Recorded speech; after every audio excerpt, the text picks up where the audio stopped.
And we're live. Welcome back to another Corona Geek here where we talk all about mobile app development using Corona SDK. I'm your host, Charles McKeever, and today we're going to continue our conversation about shaders. If you didn't catch last week's conversation, you definitely need to do that at coronageek.com, or you can go to youtube.com/coronageek.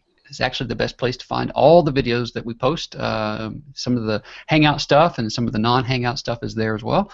But last week we looked at shaders, what they are, why you would use them, what they do, all those types of basics, and we also looked at playgrounds. So if you're not aware, there is actually a playground where you can go and put in shader code and see it in your web browser, which was pretty cool. So leading us through last week's conversation was Stephen Johnson, and he's going to carry us through this next segment. We're going to talk about Vertex shaders, I believe, but I'll let him cover most. What's that? We're going to try. We're going to try. Okay. Well, I'll let him cover kind of the technical bits because he is the ninja at this, and I am the novice, and all that. But before we get to the topic for today, let's just go ahead and introduce the panel. Joining us today is Dr. Brian Burton down in Abilene. Hey, Dr. Burton. Hey. If you're not familiar with Dr. Burton's work, you can find more information about him at burtonsmediagroup.com. He's got lots of great books over there about Corona and even some YouTube videos on his YouTube channel. So I definitely highly recommend his material. Go check it out. Also joining us is Ed Marina from roaminggamer.com. Hey, Ed. Hey there. I had to unmute myself. Yeah. So Ed also has lots of resources over at roaminggamer.com, lots of templates, lots of tutorials, lots of tools and utilities and stuff, so go check that out. Also joining us is Jason Schroeder from jasonschroeder.com. So Jason's got a bunch of utilities that do things like circular, radial timers and color pickers and all that kind of stuff like that. So Jason's got and you're working on something for Twitter, right?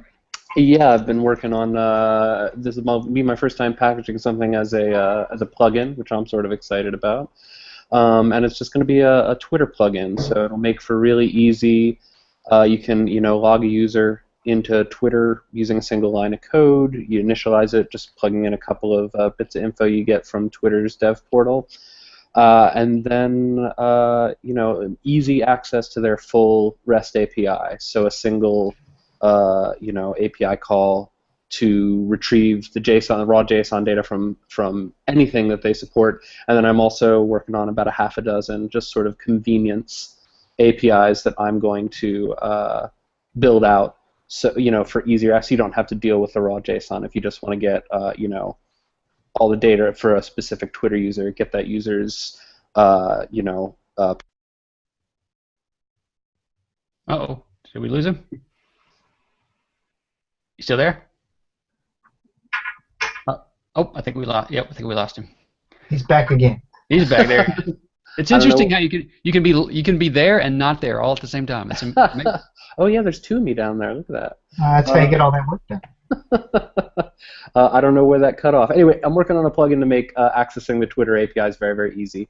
Well, I'll tell you what, you are a brave soul because it seems like Facebook and in particular and Twitter keep changing their APIs all the time. So even the guys in the engineers at Corona Labs are always scrambling to keep things up to date because they'll change something and Well, what I like about this is I'm working on about a half a dozen sort of full-featured, very robust sort of Corona-based APIs that'll return a Lua table or a Corona display object. But I've also built in what I'm calling a flexible query, which so long as Twitter does not drastically change their syntax, should be quote-unquote future-proof, and you can visit their API docs, plug in a combination of data from those, and get raw JSON data from them. We'll see. I've been burned by Facebook in particular in the past, and their whims. But I think this will be useful. I hope it's okay. So well, I'll tell you what. Let's definitely plan to do that on a show and talk about it once you're closer to publishing. I'd like to talk to you about the plugin process. Yeah. And also examine what you've built and see how that can benefit people. Yeah, absolutely. Okay. Also joining us is Kevin from Seaburn Games. Kevin, Kevin is also working on some interesting things, and he was telling me about before the show. And give us a sneak peek there, Kevin. Tell us what you're telling me. It's a really simple one-line code tracker to track activity within your game or application without signing up to different services. Okay, yes. So let's talk about that as well on the show, future show, because we were kind of back and forth about the concept of getting invested in these external services and then having them disappear, and how creating something, rolling your own isn't always beneficial, but sometimes can be good to at least get the simple metrics that you want to to be able to get to without having to invest in a larger SDK. So yeah, that'll be a good conversation. Let's do that. Also joining us is Sergei Lurg from SpiralCodeStudio.com. Hey, Sergei. Hi. How's it going? Great. Gone to any other conferences? Come again? Have you been to any other conferences? No, I've been only to two recently. This one is Mobius and another one is DEF CON. So only two for now, but I'm looking forward to attend to any more. Okay, cool. If they have. And right now I'm working on a plugin for Corona that can read QR codes. Yay! Yay! Yeah, I know that there was a period there where we announced that plugins were going to be accepted and people could go and fill out the form and raise their hand and say they wanted to do plugins. And it seemed like I know, Sergei, you were asking because you had submitted several different ideas, and now that's being moved forward. So someone is actively communicating with those who have raised their hand and trying to help them get set up and all that kind of stuff. And really, it just comes down to getting the store to a point where people can publish. So right now, it's just sort of a very manual process, and it's going to be mainly free plugins, but inroads are being made to where it'll eventually be paid plugins and stuff like that as well. So it's good to see that kind of progress moving forward. So if you are in the zone for tutorials and tips and things like that, you definitely need to follow Sergei at SpiralCodeStudio.com. He's got some great stuff there.